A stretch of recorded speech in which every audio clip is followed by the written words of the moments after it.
하나님께서 우리에게 주시는 말씀 우리가 찾겠습니다. 출애굽기 13장 17절에서 22절 말씀입니다.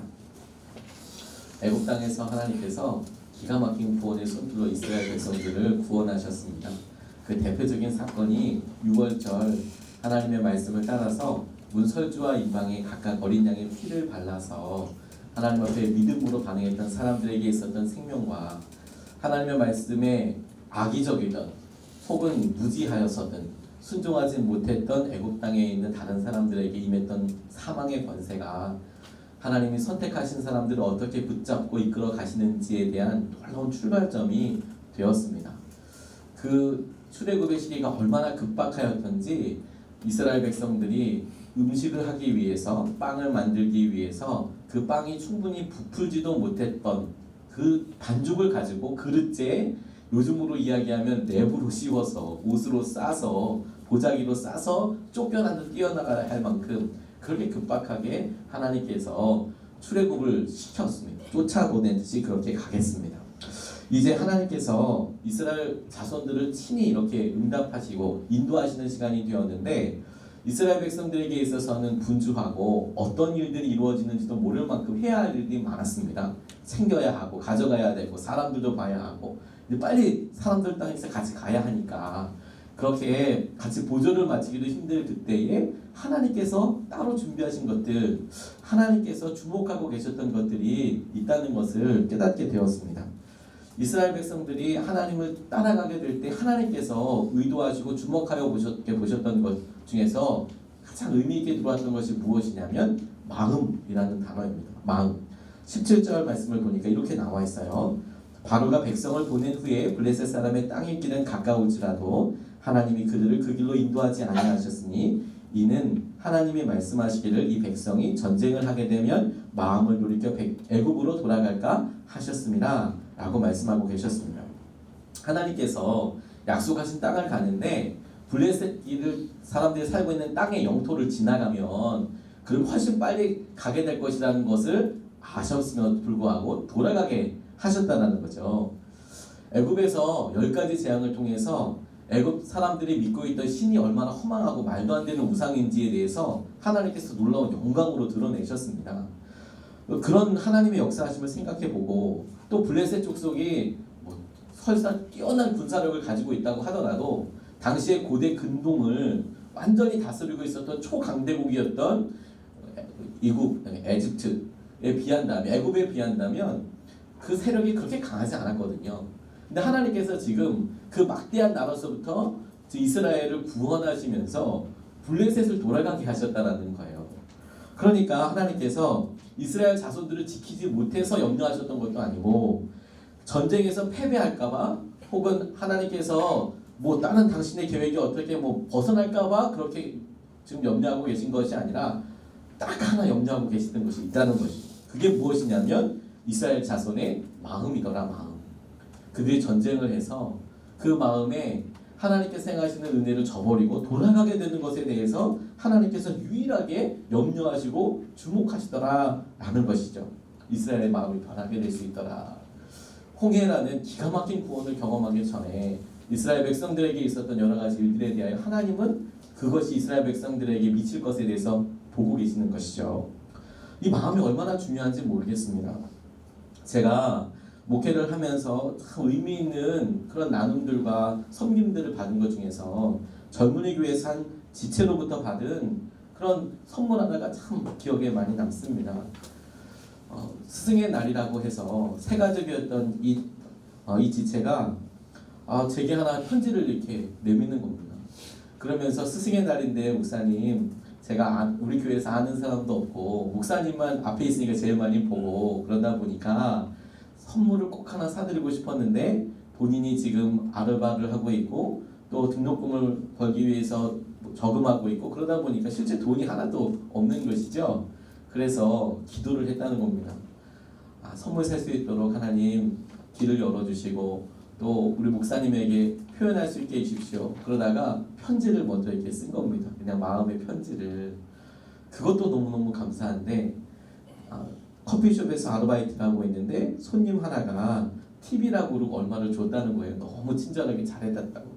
어린 아이가 그렇게 하니까. 그런데 그 꾸깃꾸깃한 그 팁 받은 거를 편지를 먼저 쓰고 얼마인지 뭐 그때는 팁을 받은 상황이 아니었으니까 편지를 썼을 때는 그 안에 넣어서 PS로 목사님 그런데 이렇게 받아서 하나님께서 주셨어요.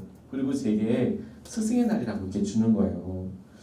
그 안에 액수는 물론 크지 않았습니다. 근데 제가 그 편지를 받고 얼마나 마음이 기뻤는지 몰라요. 마음을 받은 것 같아서. 마음을 받으니까 그것보다 훨씬 더 많고 의미 있는 것들도 있었겠지만 제 마음속에서 잊혀지지가 않더라고요.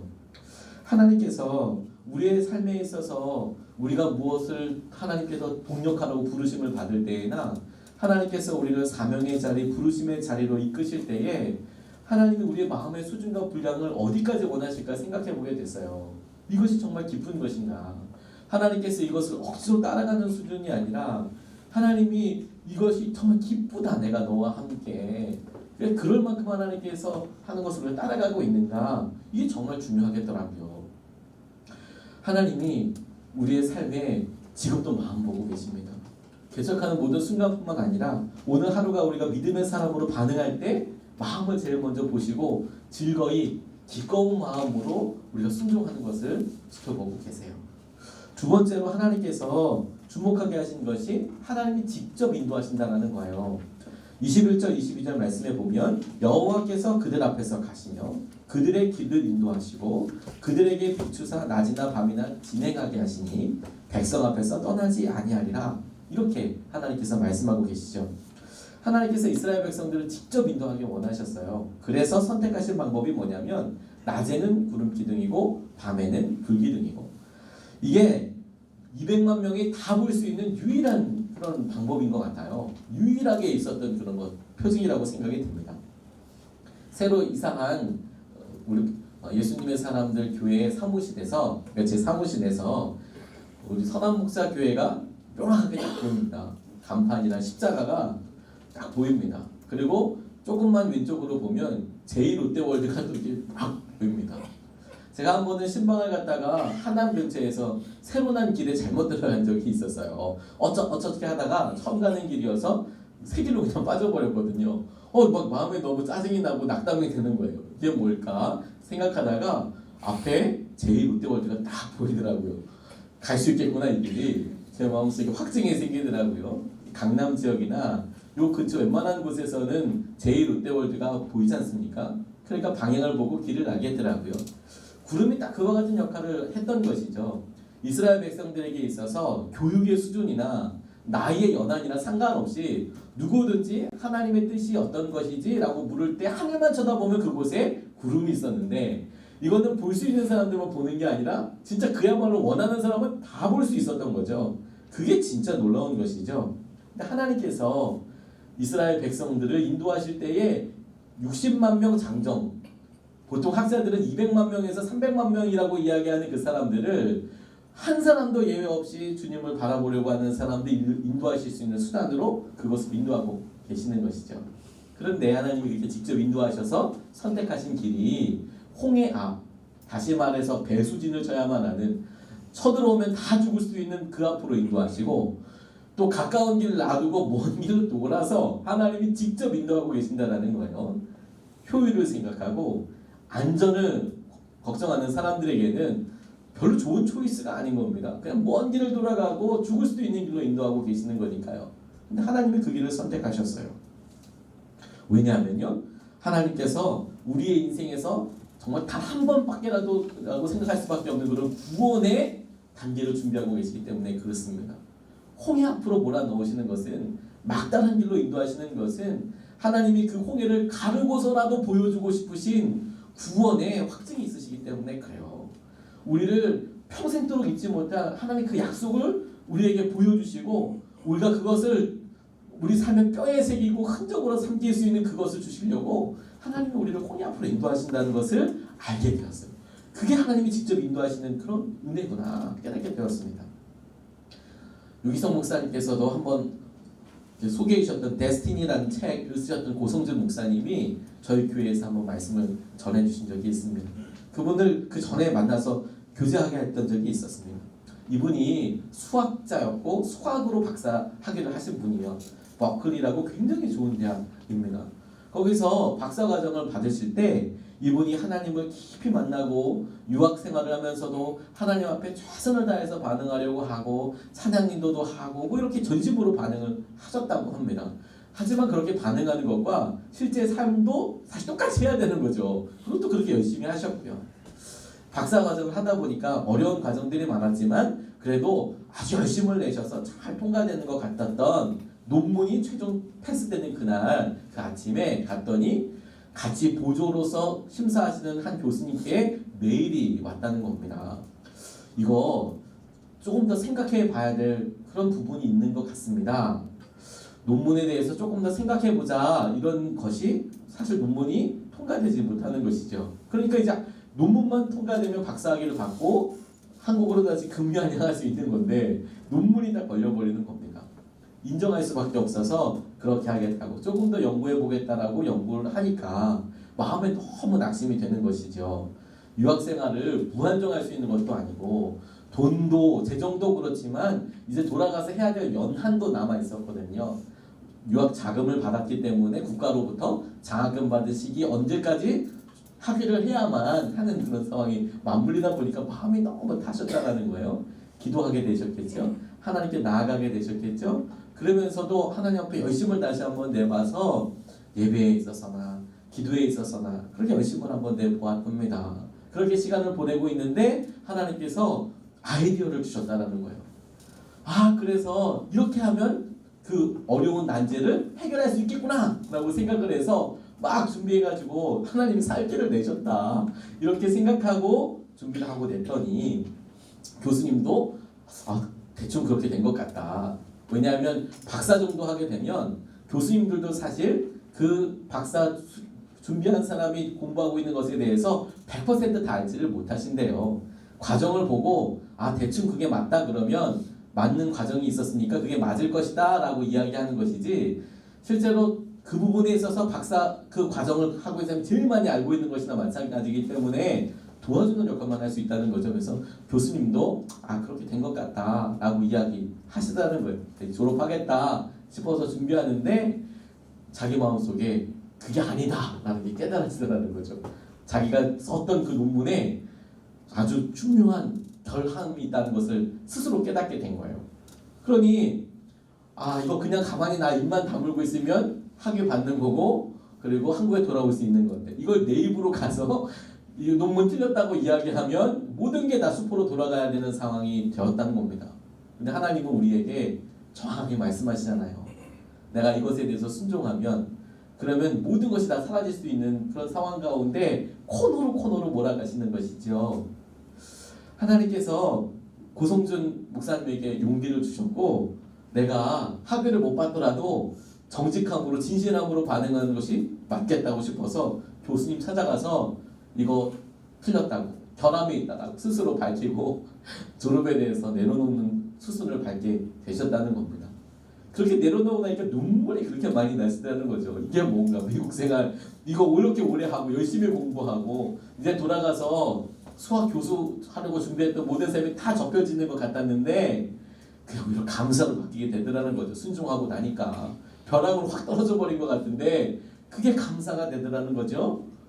그런데 주님께서 그렇게 생각하고 있던 그런 아픔을 아셨는지 밤에 꿈꾸다가 잠자고 있다가 자기가 수학 문제를 막 풀고 있다라는 거죠.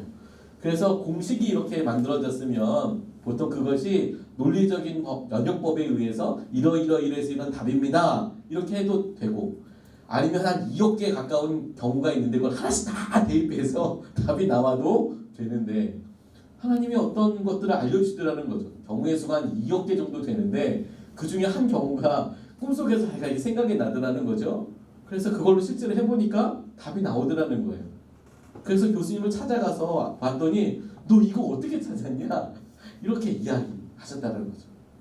그분이 그 이후로 목회의 길을 가게 되고 하나님께 수없이 믿음의 도전들을 하게 되었지만 제게 그렇게 고백하시는 것을 보고 때로는 말씀대로 순종하고 나아가는 것이 절벽으로 밀어버리는 것 같은 떨어져 버리는 것 같은 것이 되는데 그렇게 순종해서 홍해 앞에 갈지라도 하나님께서는 그 순간 그런 순종이 아니면 경험할 수 없는 기가 막힌 그런 구원의 손길을 예비하고 계시는 것이구나.